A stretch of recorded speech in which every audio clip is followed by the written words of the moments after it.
नमस्कार दोस्तों, स्वागत है आप सभी का एक बार फिर से। प्यारे दोस्तों, आज के इस वीडियो में मैं आपको बिहार में घटित एक ऐसी घटना के बारे में बताने वाली हूं जिसे सुनकर आपके पैरों तले ज़मीन खिसक जाएगी। क्योंकि आज हम बात करेंगे बिहार में एक ऐसी नागिन के बारे में जो 500 साल से ज़िंदा है और अपने नाग के कातिलों का इंतज़ार कर रही है और अपने नाग के इंतज़ार में इधर उधर भटक रही है। प्यारे दोस्तों, ये घटना काफ़ी रोचक होने वाली है, इसीलिए इस घटना को आखिर तक ज़रूर सुने।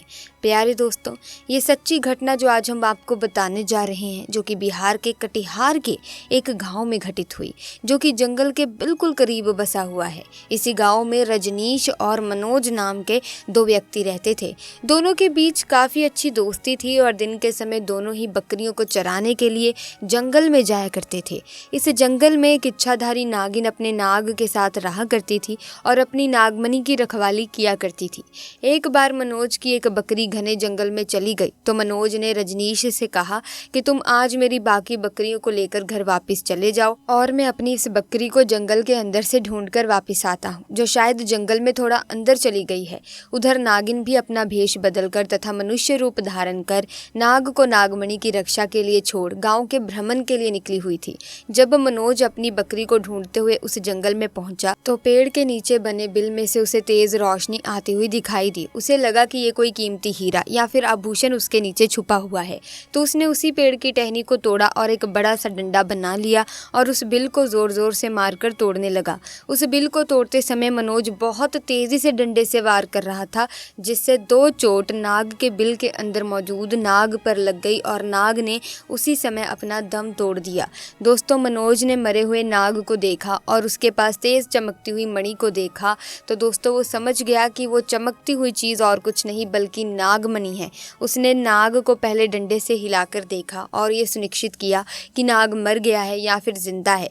फिर उसने जब इस बात को पक्का कर लिया कि नाग मर गया है तो उसने अपनी जेब से रुमाल निकालकर उसके अंदर उस नागमणि को रख लिया और भागता हुआ तेजी से घर को निकल आया और ये भी भूल गया कि वो जंगल में अपनी बकरी को ढूंढने आया था और वो बकरी भी जंगल में रह गई है। इधर जब नागिन वापस अपने बिल की तरफ लौटी तो जैसे ही उसने नागमणि गायब पाई और अपने नाग को मरा हुआ देखा तो वो गुस्से से आग बबूला हो गई। उसने अपनी शक्ति से नाग की आंखों में देख लिया कि उसके नाग का कातिल कौन है।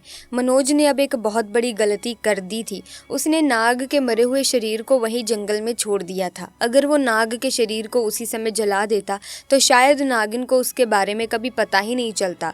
उधर मनोज बहुत खुश था क्योंकि उसे दुनिया की सबसे शक्तिशाली चीज मिल चुकी थी, यानी नागमणि मिल चुकी थी। मनोज जब घर पहुंचा तो सबसे पहले उसने नागमणि अपने हाथ में पकड़ी और ये इच्छा जाहिर की कि जो बकरी जंगल में खो गई है वो मुझे वापस मिल जाए।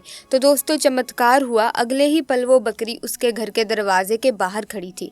मनोज ये सब देखकर बहुत खुश हो गया। उसने नागमणि की सहायता से अपने घर को भी बदल दिया और अपने गाँव का सबसे अमीर इंसान बन चुका था, और वो भी केवल और केवल नागमणि की मदद से। अपने नाग की हत्या का बदला लेने के लिए नागिन आग बबूला हो उठी, परंतु वो विवश थी क्योंकि मनोज के पास उसकी नागमणि जो थी और वो तब तक मनोज को नुकसान नहीं पहुंचा सकती जब तक उसके पास वो नागमणि मौजूद है। दोस्तों, कहते हैं कि इच्छाधारी नागिन बगैर नागमणि के भी कोई भी रूप धारण कर सकती है। अपनी शक्ति का फायदा उठाकर नागिन ने एक सुंदर कन्या का रूप धारण किया और मनोज किसी काम से जब दूसरे गाँव जा रहा था तो उसके बीच रास्ते में बैठ गई और रोने लगी। जब मनोज ने देखा कि एक बहुत ही सुंदर स्त्री रो रही है तो वो तुरंत बैलगाड़ी से नीचे उतरा और उस कन्या से पूछने लगा कि आप रो क्यों रही हो। लड़की के भेष में उतरी उस नागिन ने कहा कि मेरा नाम दिव्या है और मैं अपने पति के साथ दूसरे गांव में रहती हूँ, परंतु कल वो एक कन्या के साथ शादी करके आ गया और मुझे धक्के मारकर घर से बाहर निकाल दिया। मैं बेसहारा हूँ, लाचार हूँ। मनोज को उस स्त्री पर तरस आ गया और उसकी सुंदरता से मनोज बहुत ज़्यादा मोहित भी हुआ और उसे अपने घर ले गया। धीरे धीरे नागिन और मनोज के बीच में दोस्ती शुरू हो गई और ये दोस्ती इतनी गहरी होती चली गई कि मनोज को पता ही नहीं चला कि कब वो उस स्त्री के प्यार में फंस चुका था। एक दिन मनोज और दिव्या यानी कि वो नागिन दोनों घूमने के लिए गए और एक जगह एकांत पाकर दिव्या ने मनोज से पूछा, ये तुम्हारे गले में चमकती हुई चीज़ क्या है? मनोज ने बोला, अरे कुछ नहीं, एक साधारण सा आभूषण है, मुझे बहुत अच्छा लगता है इसीलिए मैं इसे गले में पहनता हूँ। दोस्तों, ये वही आभूषण था जिसे आप और हम नागमणि के नाम से जानते हैं। जब दिव्या बोली, क्या तुम मुझे ये आभूषण कुछ समय के लिए दे सकते हो, क्योंकि मुझे इसकी चमक बहुत भाती है। मैं इसे पहनकर देखना चाहती हूँ कि आखिर ये मेरे गले में कैसा लगता है। इस पर मनोज चिल्लाते हुए बोला, नहीं, मैं तुम्हें ये नहीं दे सकता हूँ, इसके बदले तुम कुछ और मांग लो, मैं तुम्हें दे दूंगा। इस पर दिव्या एकदम से गुस्सा होकर बोली, मनोज, तुम तो कहते थे कि तुम मुझसे बहुत प्यार करते हो, अपनी जान से भी ज्यादा प्यार करते हो, परंतु मैंने तुम्हारे गले का ये छोटा सा आभूषण क्या मांग लिया? तुम इस चीज के लिए मुझे मना कर रहे हो, मुझ पर गुस्सा कर रहे हो। रहने दो, मैं जानती हूँ कि तुम्हारे लिए क्या ज्यादा मायने रखता है। दोस्तों, फिर मनोज ने ना चाहते हुए भी वो आभूषण दिव्या को दे दिया और दिव्या को देते हुए ये बोला कि ठीक है, कुछ समय के लिए तुम इसे पहन सकती हो, परंतु ध्यान से, दिव्या इसे घुमा मत देना। दिव्या के हाथ में जैसे ही वो नागमणि आई, दिव्या का रूप एकदम बदलने लगा। केवल एक पल में ही वो एक सुंदर स्त्री से एक भयानक नागिन के रूप में परिवर्तित हो गई। उसका चेहरा बिल्कुल नाग सा हो गया। उसने कई बार मनोज को डसा और डस डस कर उसे मार दिया। नागिन का बदला पूरा हो चुका था। दोस्तों, उसने अपने नाग का बदला ले लिया था। दोस्तों, तब से नागिन इसी गांव में अपने नाग के लिए 500 सालों से आज भी जिंदा है। इसके बाद से वहाँ कुछ ऐसी घटनाएं सुनने में आई हैं जिसे सुनकर हर कोई हैरान है।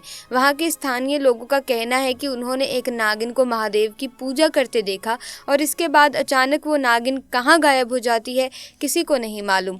जब इस बारे में गांव के मंदिर के पुजारी जी से बात की गई तो मंदिर के पुजारी का कहना है कि अपने नाग की मौत के बाद से ही नागिन भयंकर रूप धारण करके अपने नाग को ढूंढ रही है और जिस तरह से पिछले 500 सालों से महादेव की पूजा करती थी, आज भी वही करती आ रही है। नागिन इस मंदिर में आती है और भगवान शिव से अपनी प्रार्थना कर बिना किसी को नुकसान पहुंचाए चली जाती है। आज भी लोग कहते हैं कि तकरीबन 500 सालों से नागिन इस मंदिर में रह रही है। प्यारे दोस्तों, सांप इस दुनिया के सबसे खतरनाक जीवों में शुमार है, जिनसे बचकर रहने में ही भलाई होती है, वरना इनके जहर से बच पाना तो मुश्किल हो जाता है। हालांकि अच्छी बात यह होती है कि सभी सांप जहरीले नहीं होते। रिपोर्ट्स कहती है कि दुनिया भर में सांपों की 2000 से भी अधिक प्रजातियां पाई जाती हैं, लेकिन उनमें से कुछ ही ऐसी प्रजातियां होती हैं जिनमें जहर पाया जाता है। जहरीले सांपों में किंग कोबरा, करैत और ब्लैक मांबा आदि शामिल हैं। सो प्यारे दोस्तों, हम आपको ये भी कहना चाहेंगे कि ज्योतिष भी इसकी व्याख्या करता है कि कभी भी सांप वगैरह को मारना नहीं चाहिए। जब आप साधारण सांप हो या फिर इच्छाधारी नाग नागिन हो, इन्हें मारते हैं तो आपकी कुंडली में काल सर्प नामक योग बन जाता है, जिसकी वजह से आपके जीवन में कई तरह की बाधाएं आनी उत्पन्न हो जाती हैं।